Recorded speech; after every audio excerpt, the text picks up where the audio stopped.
이사야 36장 1절부터 3절까지.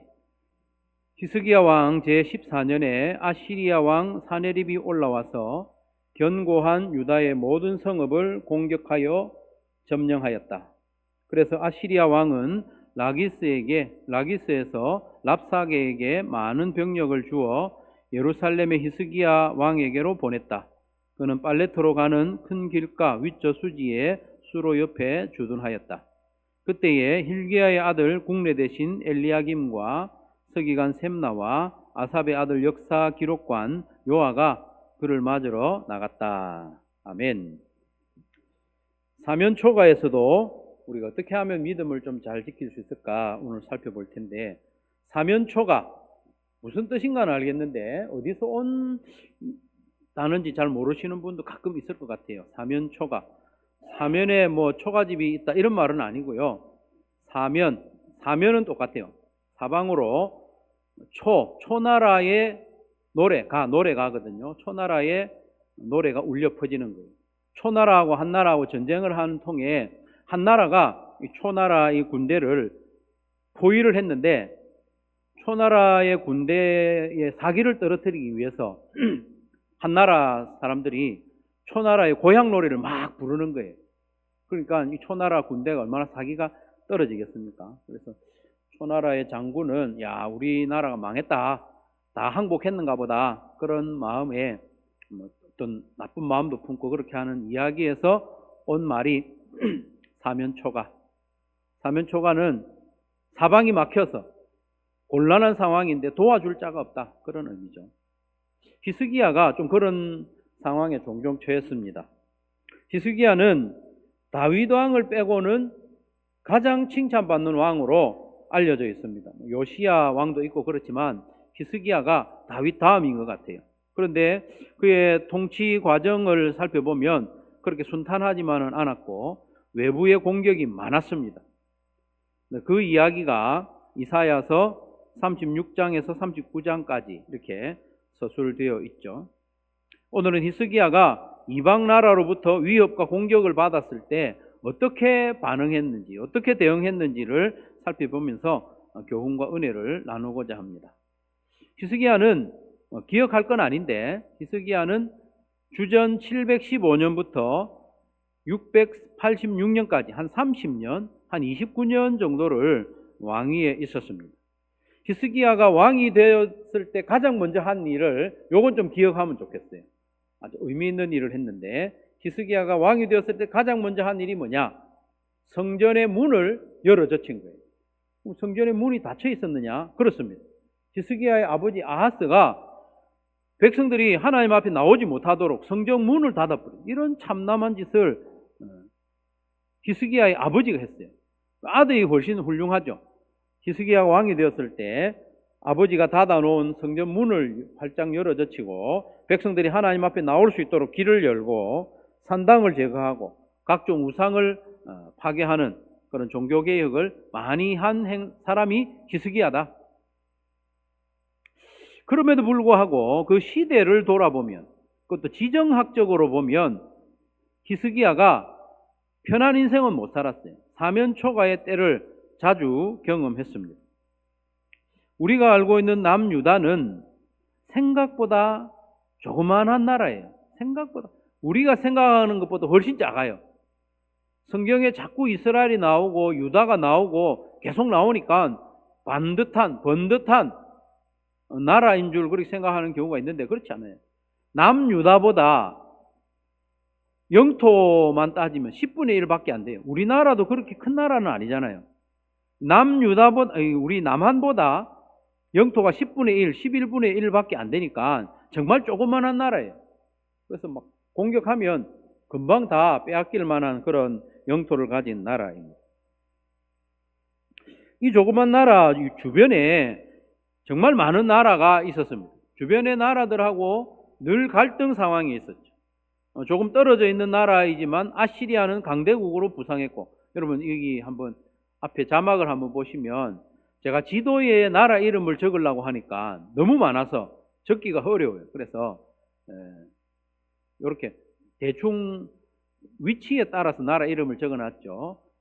왼쪽에는 서쪽에는 지중해가 있고 지중해 연안으로 나라들이 많이 있는데 중간에 유다, 하나님이 택한 백성 유다가 딱 있고요.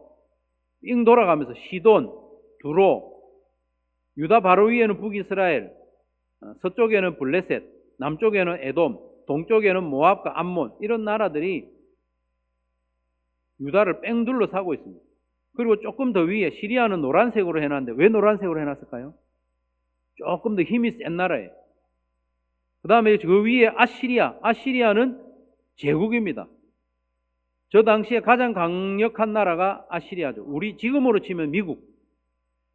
밑에 이집트는 뭐 지금으로 치면 중국 정도 된다고 할까요?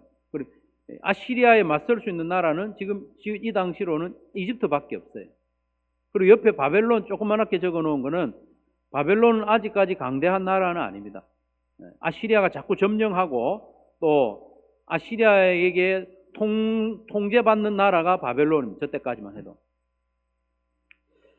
어쨌든 남유다는요, 지정학적으로 볼 때 늘 답답해요. 주변에 나라들이 꽉 차 있고 긴장된 상태에서, 갈등 상황에서, 강대국의 눈치를 보면서 언제나 존 속의 위기 속에 있는 나라가 유다였습니다. 저기 보이는 북이스라엘, 블레셋, 에돔, 암몬, 모압 이런 나라는요, 유다가 한번 붙어볼 만한 나라예요. 고만고만한 나라거든요. 그러나 아시리아, 시리아, 이집트 이런 나라들은 감히 붙을 엄두를 내지 못하는 그런 강한 나라죠. 이런 상황에서 그림만 봐도 우리나라가 저렇다고 치면 얼마나 우리가 답답하겠습니까? 이런 상황이지만 유다가 생존할 수 있었던 근거가 뭐겠습니까?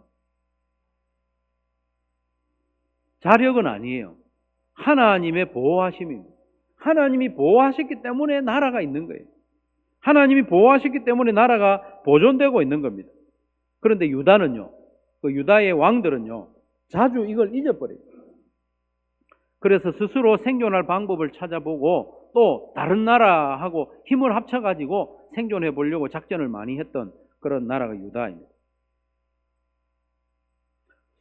히스기야도 마찬가지입니다.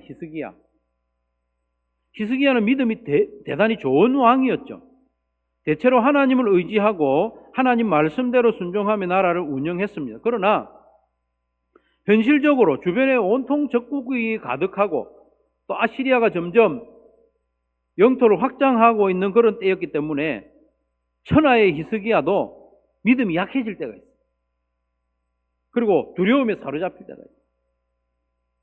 제가 뭐 히스기야하고 비할 만한 사람이겠습니까마는 주일마다 강단에 서서 설교하고 믿음을 이야기하고 막 이렇게 하니까 목사님은 믿음 좋겠네.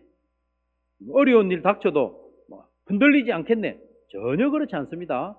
저도요 막 흔들립니다. 막 안 보이게 흔들려서 그렇지. 히스기야도 두려움에 사로잡히는 그런 사람이었습니다. 그래서 히스기야도 흔들리는 모습을 몇 차례 보여주는데 36장부터 39장까지 보면 히스기야의 연약한 점, 흔들리는 모습을 몇 군데 볼 수 있는데 오늘 보면 1절을 한번 다시 보겠습니다.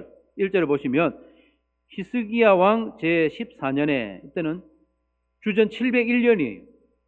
역사적으로 아시리아가 유다를 침공한 기록이 나와요. 701년에 아시리아 왕 사네립이 올라와서 견고한 유다의 모든 성읍을 공격하여 점령하였다 했어요. 올 것이 왔어요. 아시리아는 점점 영토를 확장하고 있고 시리아, 두로, 시돈, 블레셋, 북이스라엘까지 점령한 상태에 이제는 유다를 점령하고 있습니다. 이제 예루살렘만 남았어요. 유다의 견고한 모든 성읍이 다 점령이 되었습니다. 그러니까 이제 예루살렘에 갇혀 있는 히스기야가 얼마나 두려웠겠습니까? 그렇지만 우리는 또 히스기야를 높이 평가하는 입장에서 믿음의 사람이니까 그를 응원하는 입장이잖아요. 야, 이런 상황에도 히스기야는 믿음으로 하나님만 의지했을 거야. 우리가 그렇게 믿어주고 싶지 않아요? 그러나 히스기야는 우리의 기대와는 좀 달랐어요. 저 남서쪽에 있는 또 하나의 강대국 이집트를 의지했습니다. 이집트에 사신을 보내가지고 우리를 도와주시오. 그렇게 했던 흔적이 나와요. 6절에 보면, 오늘 본문 이하에 보면 6절에 보면 아시리아 왕 사네립이 랍사게, 자기 군대 장군이죠, 랍사게를 예루살렘에 보내가지고 유다 백성들에게 막 큰 소리를 치게 하는 거예요. 위협하고, 너희들 빨리 항복해라. 너희들 견디지 못한다. 아시리아 왕 앞에서 견뎌낸 나라도 없고 아시리아 왕 앞에서 건져준 신도 없다. 너희들 항복해라. 이런 말을 계속 하는 거예요. 그 내용 중에 하나가 이래요. 6절에 보면 너는, 유다와 또 히스기야에게 하는 말이죠, 너는 부러진 갈대 지팡이 같은 이 이집트를 의지한다고 하지만 그것을 믿고 붙드는 자는 손만 찔리게 될 것이다. 이집트 왕 바로를 신뢰하는 자는 누구나 이와 같이 될 것이다. 히스기야가요, 이집트에게 이미 도움을 요청한 상태예요. 이걸 아시리아 왕도 알고 신하도 알아요. 그러니까 너희들 이집트 의지하고 있지, 이집트는 뭐와 같은지 아냐? 부러진 갈대 지팡이하고 같아요. 갈대가 부러지지 않고 성해도 이건 의지할 만한 게 못 돼요. 그게 부러져 있으니까. 그걸 의지하는 자는 손만 다친다. 이집트 의지할 건 못 된다. 항복해라, 이 말이죠. 그리고 이사야 30장 1절 2절에 보면 더 확실한 내용이 나오는데, 하나님이 히스기야와 이 백성들을 책망하는 내용이 나와요.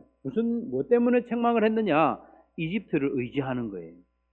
30장 1절 2절 제가 읽어드립니다. 주님께서 말씀하신다. 거역하는 자식들아, 의지하지 말라고 하셨다는 말이죠. 거역하는 자식들아, 너희에게 화가 닥칠 것이다. 너희가 계획을 추진하지만 그것들은 나에게서 나온 것이 아니며 동맹을 맺지만 나의 뜻을 따라 한 것이 아니다. 죄에 죄를 더할 뿐이다. 너희가 나에게 물어보지도 않고 이집트로 내려가서 바로의 보호를 받아 피신하려 하고 이집트의 그늘에 숨으려 하는구나. 하나님이 허락하지도 않았고 하나님이 금하신 일을 히스기야와 이 지도자들이 추진했다는 거예요. 거기에 대해서 하나님이 책망하고 있다. 그러면 히스기야는 이제 하나님께 완전히 등을 돌렸느냐? 또 그건 아니에요. 하나님을 의지하고 있어요. 그런데 하나님만 의지해서는 안 되겠다는 거예요. 하나님이 좀 금하셨지만 이집트에도 도움을 요청해야 되겠다, 그런 마음이 있는 거죠. 여전히 하나님도 의지하고 있어요.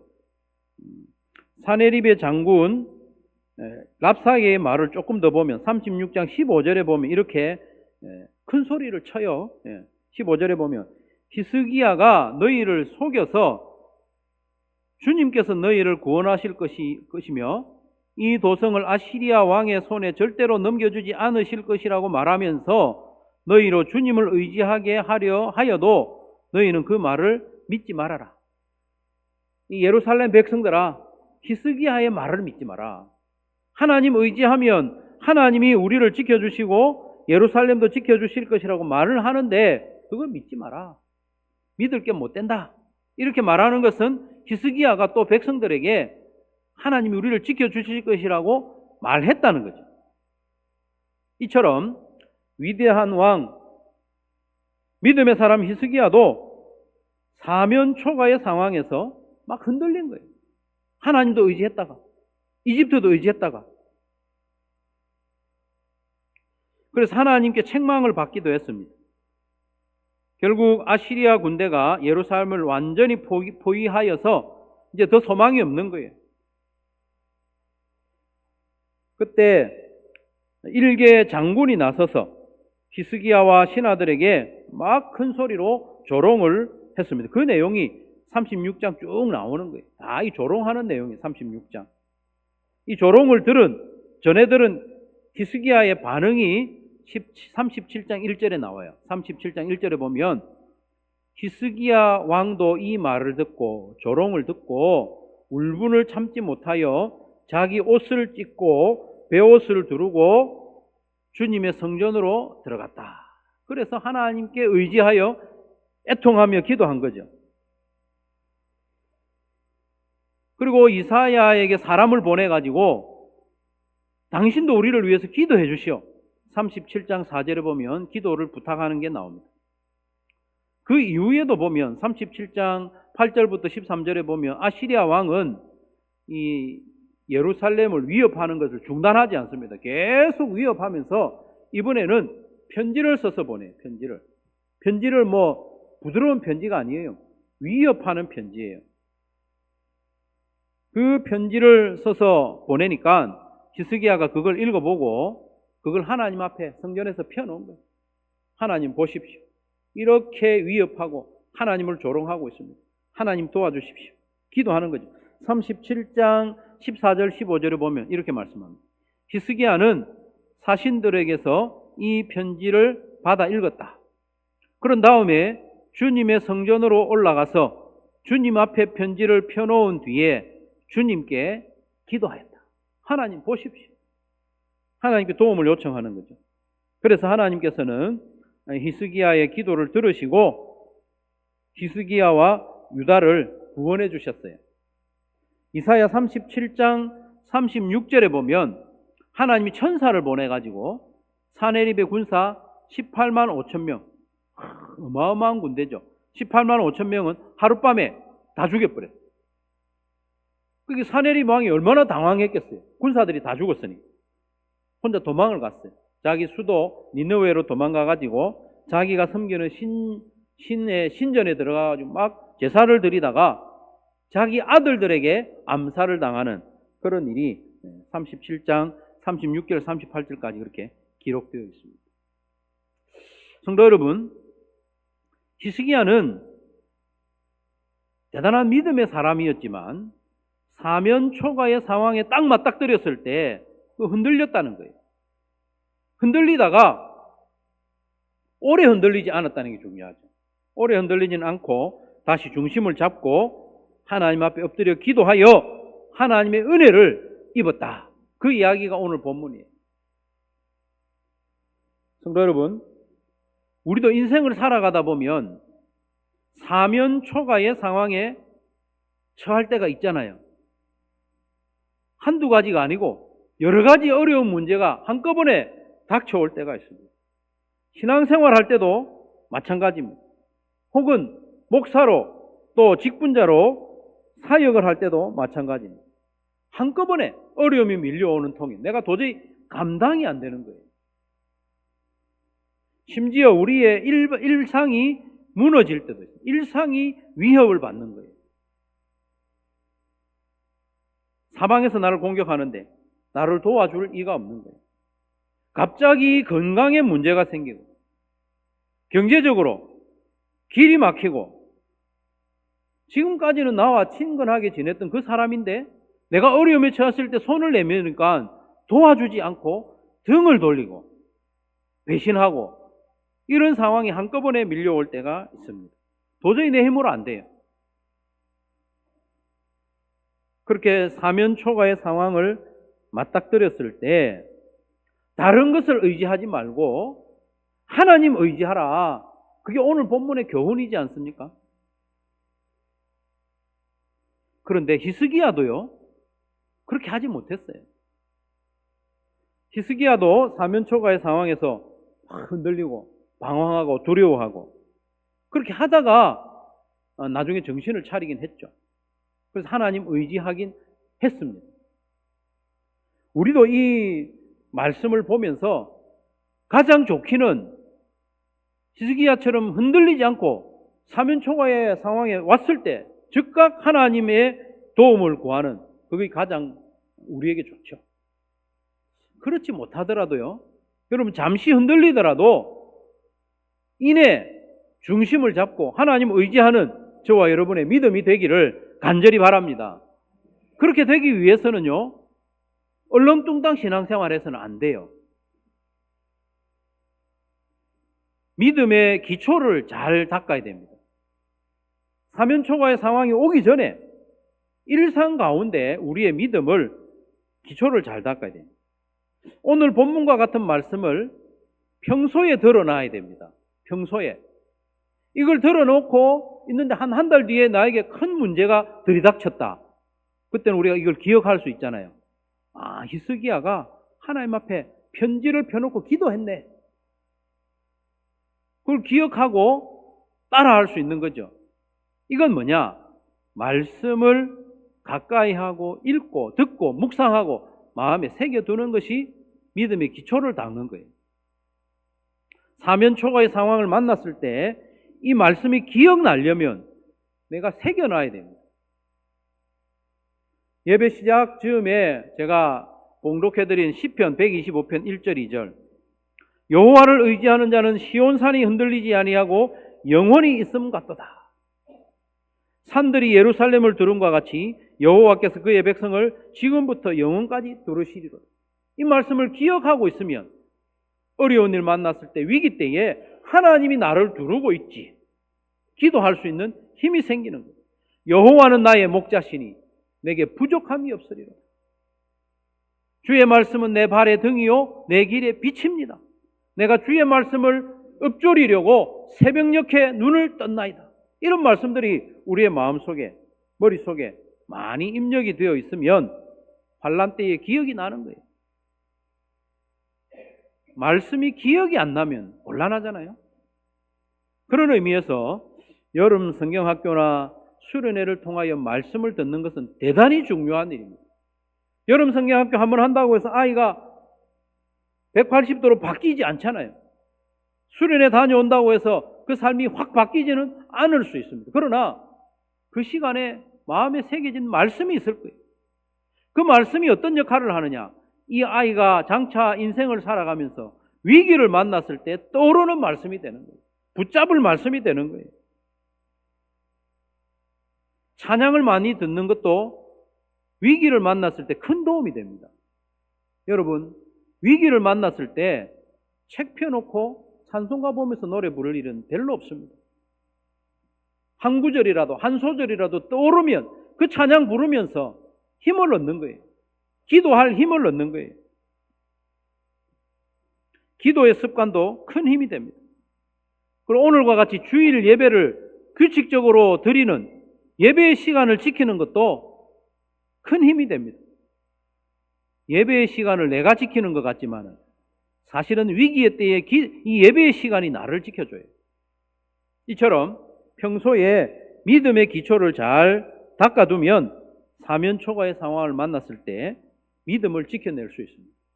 물론 히스기야처럼 좀 흔들릴 수는 있을 거예요.